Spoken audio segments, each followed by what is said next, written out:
নমস্কার বন্ধুরা, নবদিগন্ত চ্যানেলের পক্ষ থেকে আপনাদের সকলকে জানাই স্বাগতম। তো বন্ধুরা, এখন আমি আপনাদের সাথে এই ভিডিওতে যে বিষয় নিয়ে আলোচনা করতে চলেছি সেটি হচ্ছে স্কুল সার্ভিস কমিশনের যে 26,000 চাকরি বাতিল মামলা, সেটি কিন্তু এবার লিস্টেড হয়ে গেল পুরোপুরি সুপ্রিম কোর্টের যে ডেলি কজ লিস্ট, সেই কজ লিস্টে কিন্তু এবার 26,000 চাকরি বাতিল মামলার সমস্ত আপডেট চলে এসেছে। এই ভিডিওতে আমি বিস্তারিত সেই বিষয় নিয়ে আলোচনা করব। আপনারা সম্পূর্ণ বিষয়টি দেখুন মনোযোগ সহকারে, তাহলে কিন্তু পুরো বিষয়টি আপনাদের কাছে ক্লিয়ার হয়ে যাবে। মূলত দুটি বিষয়, যে পুরো প্যানেল ক্যান্সেল হবে নাকি পৃথকীকরণ করা যাবে বা সেগ্রিগেশন করা যাবে, এই দুটো বিষয় নিয়ে এসএসসির চেয়ারম্যান তিনি কি বলেছেন, অপরদিকে পিটিশনারদের আইনজীবী তিনি কি বলেছেন, সবটাই আমরা দেখাবো এই ভিডিওর মাধ্যমে। তবে তার আগে বলি, যারা প্রথমবার চ্যানেলটি দেখছেন আপনারা অবশ্যই চ্যানেলটিকে সাবস্ক্রাইব করে নেবেন এই ধরনের আপডেট সবার আগে সর্বপ্রথম পাওয়ার জন্য। তো চলুন আমরা মূল পর্বে ফিরে যাই। তো দেখুন বন্ধুরা, যে কেসের ডায়েরি নাম্বার রয়েছে 18/822/2024, the state of West Bengal versus Baishakhi Bhattacharya Chatterjee, যে মামলাটি ফিল্ড হয়েছিল 24/4/2024 তারিখে সকাল 10:01 AM মামলাটির স্ট্যাটাস পেন্ডিং দেখতে পাচ্ছেন, যার এসএলপি নাম্বার রয়েছে 009586/2024।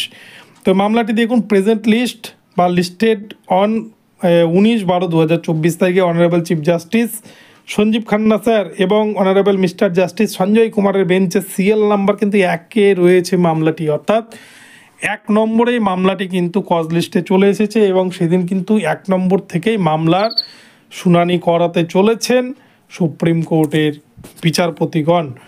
তো এই মামলায় 19 তারিখেই কিন্তু হিয়ারিং হচ্ছে এবং সেই দিনই ফাইনাল জাজমেন্ট আসবে কিনা সেটা কিন্তু বলা মুশকিল, কেননা এত বড় একটা ম্যাটার, এই ম্যাটার একদিনের পক্ষে কিন্তু জাজমেন্ট করা ভীষণ মুশকিল। যেহেতু এই বিচারপতির বেঞ্চ নতুন, তিনি কিন্তু প্রথম থেকে সম্পূর্ণ আবার শুনবেন, তাই 19 তারিখে এই মামলার শুনানি হবে না। তবে খুব শীঘ্রই হয়তো 2-3টা হিয়ারিংয়ের পরেই কিন্তু এই মামলার বিস্তারিত যে মূল যে জাজমেন্ট, যে ফাইনাল যে জাজমেন্ট, সে জাজমেন্ট কিন্তু দিয়ে দেবেন প্রধান বিচারপতি। আমরা কিন্তু গত দিনের কথা থেকে এমনটা বুঝতে পেরেছি। তার কারণ হচ্ছে তিনি আইনজীবীদেরকে একটা লিমিট বেঁধে দিয়েছেন, তার বাইরে কিন্তু তারা গিয়ে প্রশ্ন করতে পারবে না বা কোনো কথা বলতে পারবে না। সেখানে দুটি বিষয় তিনি উপস্থাপন করেছেন।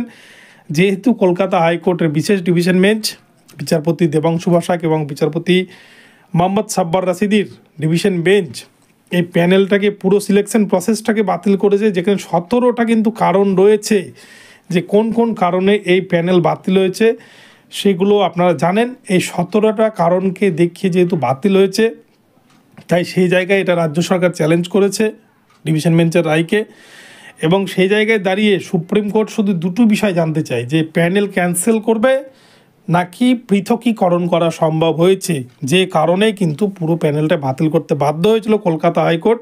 কেননা স্কুল সার্ভিস কমিশন তথা রাজ্য সরকার তারা কিন্তু বারংবার যারা দুর্নীতিগ্রস্ত টিচার তাদেরকে কিন্তু বাঁচানোর জন্য পুরো প্যানেলটাকে তারা বিপদে ফেলেছিল।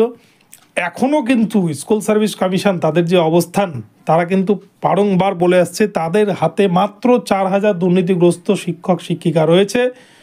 আদারওয়াইজ যারা পিটিশনারদের আইনজীবী যেমন বিকাশ রঞ্জন ভট্টাচার্য স্যার, তিনি কিন্তু বলছেন যে 8,000 টিচার আমাদের হাতে গোনা রয়েছে, আমরা তার সমস্ত প্রমাণ সুপ্রিম কোর্টে প্রমাণস্বরূপ দিতে পারবো।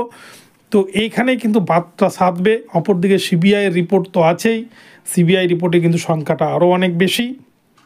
তো পিটিশনারদের আইনজীবী বলছেন একরকম, এসএসসি যারা চাকরি দিয়েছেন, যারা রিক্রুটমেন্ট সংস্থা, তারা এত দুর্নীতির পরেও, এত কিছুর পরেও তারা কিন্তু বলছেন যে মাত্র 4,000 মতো ক্যান্ডিডেট তাদের হাতে কিন্তু দুর্নীতিগ্রস্ত রয়েছে।